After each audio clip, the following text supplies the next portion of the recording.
This is episode 2 of meme review क्योंकि बहुत सारे मीम्स फैला रहे हैं फेक न्यूज़। पैल सोल्जर के इस मीम को 1,60,000 लाइक्स हैं। हाँ भाई, तो इनके हिसाब से इजराइल में जब बॉम्ब गिरते हैं तो भारतीयों को बॉम्ब शेल्टर में नहीं घुसने देते।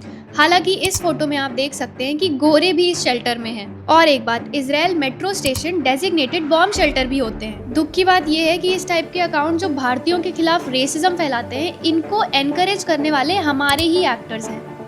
शायद सही कहा गया है, हिंदुस्तानियों का सबसे बड़ा दुश्मन हिंदुस्तानी ही है। ग्लोबल न्यूज डेली के इस मीम को 2,17,000 लाइक्स मिले हैं। ये देखो,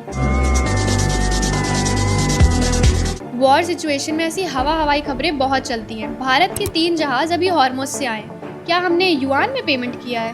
और अगर इस न्यूज़ को ध्यान से पढ़िए तो ये कह रहा है कि किसी एनोनिमस सोर्स ने बोला है कि ईरान ऐसा करने की सोच रहा है और इसको खामखा वायरल किया जा रहा है। मतलब इंस्टा पे चाइनीज हैं 0, लेकिन प्रो चाइना इन्फ्लुएंसर्स तो भाई हजारों। मैजिक यार, रॉथस्चाइल्ड के बगैर मीम रिव्यू पूरा हो सकता है? ये देखो,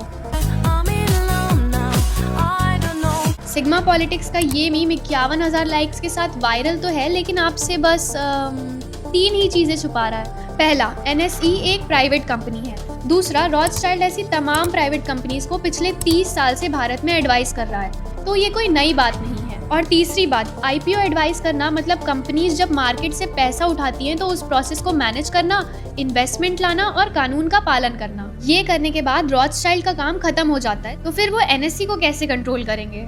मतलब कुछ भी। चलो आज के लिए इतना ही, मिलते हैं आपसे नेक्स्ट रिव्यू में। बाय।